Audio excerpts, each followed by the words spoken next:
बेंगलुरु के ये बल्लेबाज मुंबई के गेंदबाजों को शुरुआत से ही घेरना प्रारंभ कर दिया। अपने पेस अटैक को विफल होते देख कप्तान हिटमैन ने अपने स्पिनर्स को अटैक पर उतार दिया, परंतु फिंच के सामने रोहित के ये सारे दाव अब फेल होते हुए नजर आ रहे थे। फिंच ने पहले राहुल चहर को बैक टू बैक 3 बड़े चौके लगाकर रोहित के प्लान बी को पूरी तरह फेल कर दिया। अब पावर प्ले के समाप्ति तक आरसीबी के खाते में महज 36 गेंदों में 60 के करीब रन थे। फिंच की मार अब लगातार जारी थी। कप्तान हिटमैन का हर प्लान अब फ्लॉप साबित हो रहा था। ऐसे में कप्तान हिटमैन ने अपने टीम के मास्टरमाइंड जसप्रीत बुमराह को आक्रमण पर उतार दिया। 8 ओवर तक अपना अर्धशतक जमा चुके 9वें ओवर में एक बड़े शॉट के प्रयास में फिंच कायरन के हाथों पकड़े गए। फिंच के आउट होने के बाद आरसीबी की रनगति अब पूरी तरह से थम चुकी थी। जो रन रेट 9 के करीब था, वही रन रेट अब 7 के करीब पहुंच चुका था। इसी बीच आरसीबी ने अपने कप्तान का विकेट खो दिया। एक बेहतरीन शुरुआत के बाद आरसीबी बैक टू बैक अपने 2 बड़े विकेट खो चुकी थी। ऐसे में आरसीबी की पूरी जिम्मेदारी थी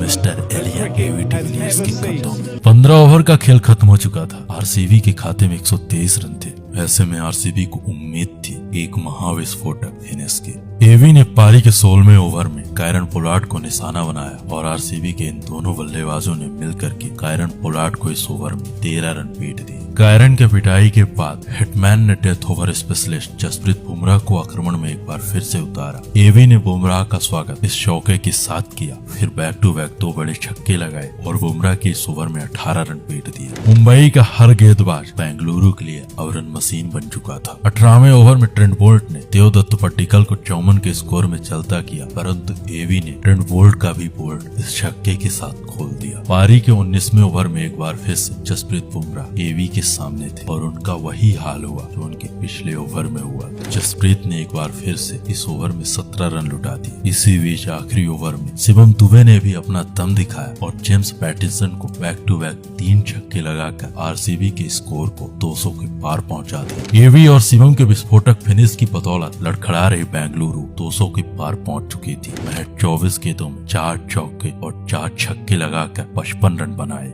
वहीं शिवम दुबे ने 10 गेंदों में 27 रन बनाए। ये रहा आरसीबी के बल्लेबाजों का स्कोर कार्ड, ये रहा मुंबई के गेंदबाजों का स्कोर कार्ड। बोल्ट ने 4 ओवर में 34 रन खर्च करके मुंबई के लिए सर्वाधिक 2 बड़े विकेट लिए। अब मुंबई के सामने 120 गेंदों में 202 रनों की चुनौती थी। 202 रनों के लक्ष्य के भेदन के लिए मुंबई अपने कप्तान और अफ्रीकन डायनामाइट क्यूडीके के साथ मैदान में उतरती है। इन दोनों बल्लेबाजों ने बेंगलुरु के गेंदबाजों को पहले ही ओवर से पीटना प्रारंभ कर दिया था। क्यूडीके और रोहित ने पहले ओवर में 14 रन उड़ाए, परंतु पारी के दूसरे ओवर में वाशिंगटन सुंदर ने रोहित को अपने जाल में फंसाकर मुंबई को पहला बड़ा झटका दे दिया। पारी के तीसरे ओवर में उदाना ने मुंबई के सूर्य को अस्त कर बेंगलुरु को एक नया सवेरा दे दिया। मुंबई के बल्लेबाज बेंगलुरु के गेंदबाजों के सामने पानी मांग रहे थे। पहले हिटमैन, फिर सूर्या और अब क्यूडीके, ये तीनों अपने विकेट फेंक चुके थे। एक विस्फोटक फिनिश की उम्मीद में मुंबई मैदान में उतरती है, परंतु इस खराब शुरुआत के साथ मुंबई इस रन चेज में बेहद पिछड़ चुकी थी।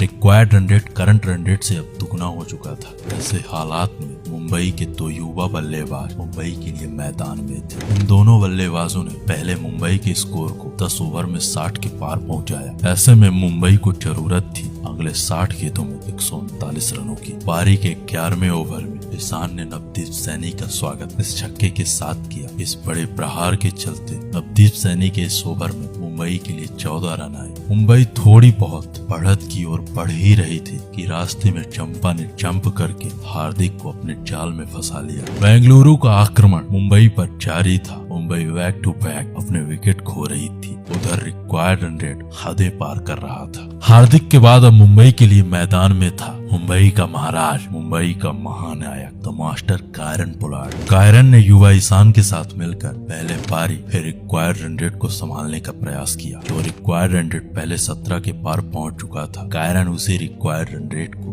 मुंबई के लिए कम से कम करने का प्रयास कर रहे थे। इस मैच में मुंबई की वापसी लगभग असंभव थी, परंतु कायरन पोलार्ड के प्रहार असंभव को संभव करने की ताकत रखते थे। पोलार्ड और ईशान किशन मुंबई के लिए हर संभव कोशिश करने को तैयार थे। ऐसे में आरसीबी को सिर्फ और सिर्फ पोलार्ड के विकेट की जरूरत थी। वहीं मुंबई के लिए मुंबई की आखिरी उम्मीद कायरन पोलार्ड ही था। 13 ओवर की समाप्ति तक मुंबई 89 के स्कोर को पार कर चुकी थी। अब ये मैच जीतने के लिए मुंबई को अगली 42 गेंदों में 113 रन बनाने थे। अगले ओवर में ईशान किशन ने चंपा को मिड विकेट के ऊपर से एक 6 लगाकर अपना अर्धशतक पूरा किया। ईशान ने इस छक्के के बाद अगला ओवर फेंकने आए यजुर्वेंद्र चहल को एक बार फिर से एक बड़ा छक्का लगाकर अपने युवा होने का जोश दिखाया। इधर ईशान की पिटाई जारी थी, उधर कैरिबियन पावर पोलार्ड ने भी अपने हाथ खोलने प्रारंभ कर दिए थे। अब 15 ओवर का खेल खत्म हो चुका था। मुंबई के खाते में 112 रन थे और मुंबई की सारी उम्मीदें युवा किशन के साथ कायरन पोलार्ड से थी। रिक्वायर्ड रन रेट अब 18 के पार पहुंच चुका था और 16 ओवर का खेल खत्म हो चुका था। मुंबई के खाते में 122 रन थे।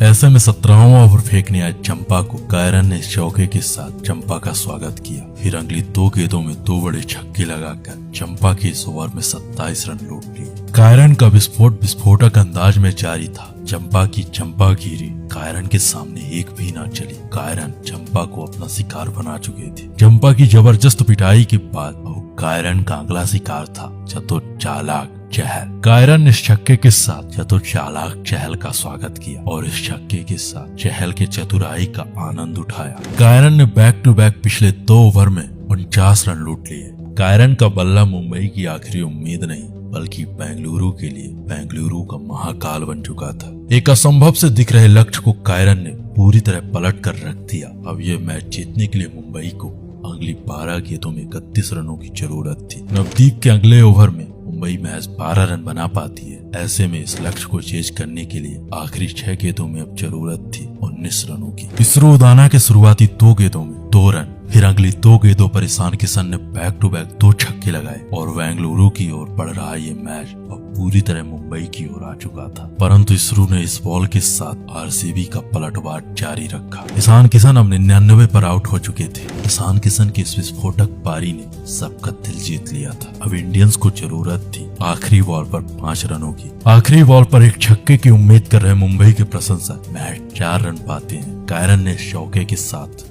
मैच को ड्रॉ करा दिया। 40 ओवर का खेल खत्म हो चुका था, लेकिन अभी भी मैच का कोई विजेता घोषित नहीं हुआ। दोनों टीमों ने विस्फोटक संघर्ष किया, परंतु ना तो किसी टीम की विजय हुई और ना ही किसी की पराजय। ऐसे में अब गेम सुपर ओवर तक पहुंच चुका था। सुपर ओवर में मुंबई इंडियंस ने हार्दिक के साथ कायरन को मैदान में उतारा, परंतु ये दोनों बल्लेबाज सुपर ओवर में मैच 6 रन बना पाते हैं। ऐसे में अगली 6 गेंदों में अब आरसीबी को जरूरत थी 8 रनों की। ये 8 रनों का लक्ष्य आरसीबी के लिए आसान नहीं होने वाला था, क्योंकि मुंबई इंडियंस अपने टीम के सबसे सफल गेंदबाज जसप्रीत बुमराह के साथ मैदान में उतरती है। परंतु कोहली और डिविलियर्स ने इस लक्ष्य को चेज कर इस मैच को बड़ी आसानी से जीत लिया। ये रहा मुंबई के बल्लेबाजों का स्कोर कार्ड। कायरन पोलार्ड ने मुंबई के लिए उस दिन मैच 24 गेंदों में 60 रन बनाए। वहीं ईशान किशन ने 58 गेंदों में 99 रनों की एक ताबड़तोड़ विस्फोटक विध्वंसक पारी खेली। ये रहा बेंगलुरु के गेंदबाजों का स्कोर कार्ड।